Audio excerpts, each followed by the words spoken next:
Oui, la parole à Julien qui va nous raconter ce qui circule sur les réseaux sociaux, notamment des partisans canadiens très heureux.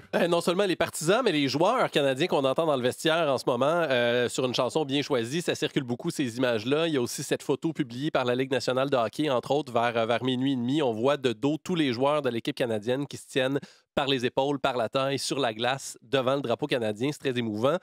Beaucoup de vidéos de gens, évidemment, qui célèbrent dans les bars. Beaucoup de photos de victoires générées par intelligence artificielle aussi, comme le veut l'époque, Patrick, notamment ce castor qui plaque un aigle au sol. L'image est forte. Ça me semble inusité. Ça, c'est très drôle. Ou encore les joueurs canadiens qui célèbrent devant une Maison-Blanche en feu. Ça aussi, ça a beaucoup circulé. Les élus ont été nombreux à réagir. Bon, Hugo nous parlait de Justin Trudeau un peu plus tôt qui a tweeté « Vous ne pouvez pas prendre notre pays et vous ne pouvez pas prendre notre sport ». Un message partagé près de 40 000 fois sur X. Le chef conservateur Pierre Poilievre a lui aussi réagi avec ce message. Bon, en anglais, c'est « Canada's Game, Canada's Legacy » ou en français, « Le jeu du Canada, l'héritage du Canada », traduction plus ou moins efficace, si vous voulez mon avis.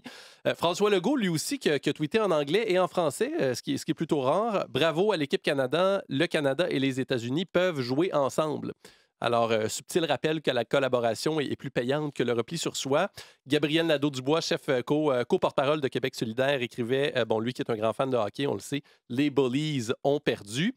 Du côté américain, donc, évidemment, pas le résultat espéré. Rappelons que le président Donald Trump avait appelé les joueurs de l'équipe américaine pour les encourager un peu avant le début du match. Alors, extrait de son appel diffusé donc sur haut-parleur dans le vestiaire, extrait qu'il a partagé vers 19h30. You guys are really talented. I have great respect for hockey players. I'm a hockey fan. I love hockey. The talent, the skill that you have is crazy. And just go out and have a good time tonight. And I just want to wish you a lot of luck. You really are a skilled group of people. It's an honor to talk to you and get out there and there's no pressure whatsoever. Alors, comme je disais, c'est sur haut-parleur, on n'entend pas très bien, mais je le cite, « Vous avez du talent, j'ai beaucoup de respect pour les joueurs de hockey, je suis fan.